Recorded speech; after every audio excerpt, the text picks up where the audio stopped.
A good man out of the good treasure of his heart bringeth forth that which is good, and an evil man out of the evil treasure in his heart bringeth forth that which is evil. For of the abundance of the heart his mouth speaketh. Now listen. We're reaching new levels. Buckle up, stop, yeah. Baby, new levels. Buckle up, Renee. We're reaching new levels. Buckle up, don't later. And I am new level. It's loaded. I'm loading. Hi everybody, welcome back to Level Uploading. Fight Feelings, Face Facts with yours truly, Shay. Hey! I hope that you guys are doing well. I don't know if you guys have seen the stuff going around about where Michael B. Jordan and Delroy were on stage and this gentleman in the crowd. I use the term gentleman loosely. Who had Tourette's, he was in the crowd and he decided to yell out the N-word, and not only just the N-word but also the hard ER. Now everyone's like, he has Tourette's, he can't control what he says, and I understand to a certain extent that the syndrome gives outbursts, and that, you know, I've seen people curse, I've seen people say random stuff, I've seen people do a lot of different crazy things. I don't think I've ever personally met or seen anybody that has Tourette's, but I don't think I've ever personally seen anyone that has Tourette Syndrome. But what I will say is, from what I've seen on like documentaries, like exposés, on primetime television, things like that, it seems to be a very debilitating circumstance. You know, you're gonna continually be out and about and embarrassed and things like that. However, my Bible tells me, Luke 6:45 says, a good man out of the good treasure of his heart bringeth forth that which is good, and an evil man out of the evil treasure in his heart bringeth forth that which is evil. For of the abundance of the heart his mouth speaketh. Now listen, I don't know the man, I don't know what his life path is, I don't know who he hangs around.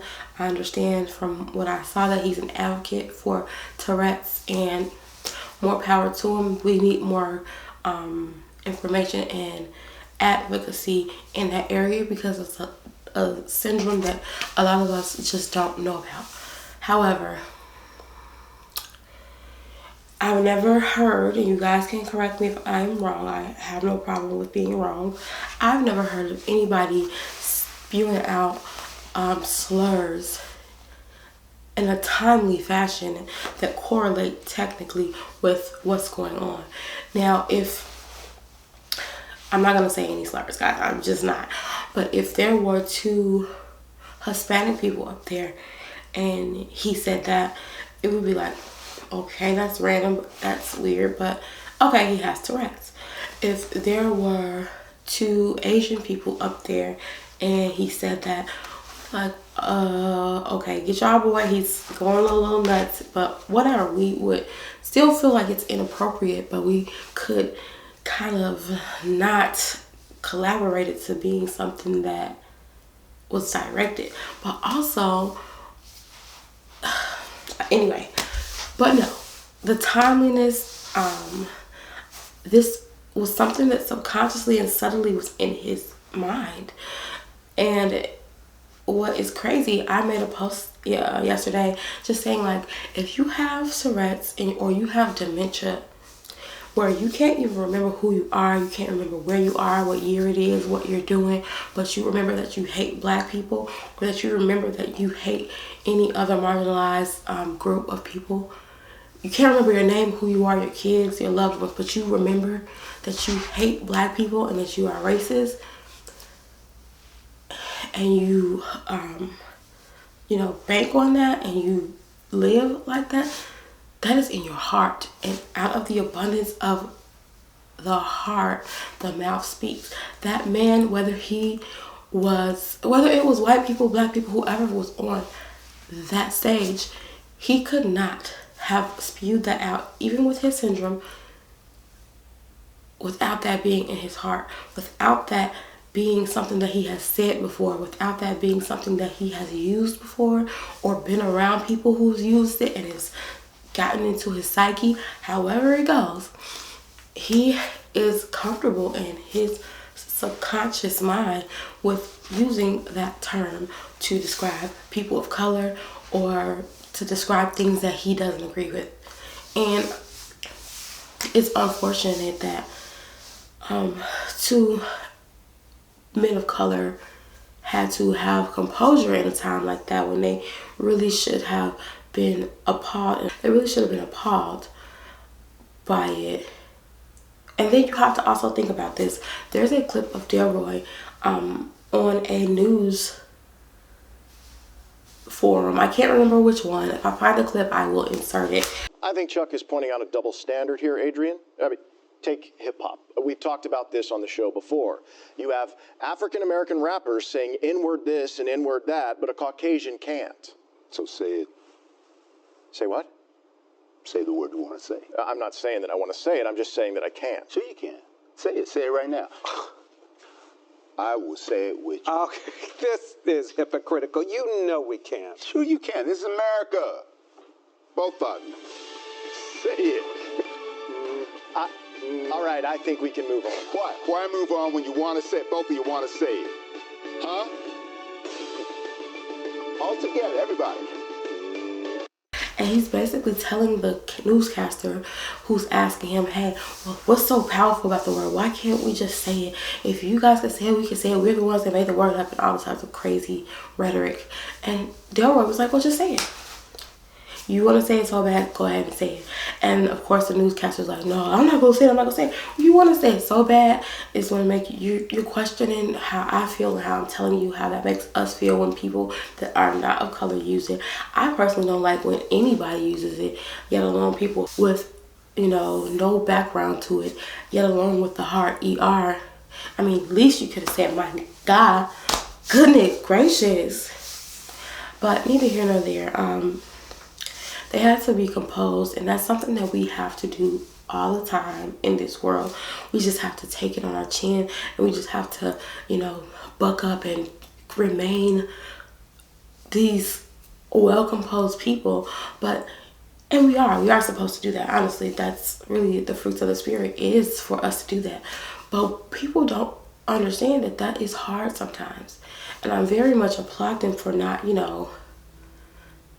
allowing that moment to be sullied or ruined or giving the powers that be another way to call us savages or to call us, anything, using that moment to vilify us more.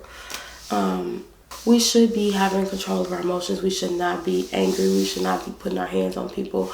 We should definitely not be trying to take vengeance.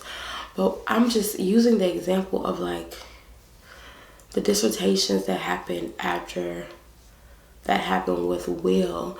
What if Delroy and Michael just decided to go crazy? Or what if they, not really go crazy, but what if they just had an attitude or was rude or, stormed off? They would have been looked at as ableist and not understanding and respecting the disability groups and all of these things. And it's like our feelings, our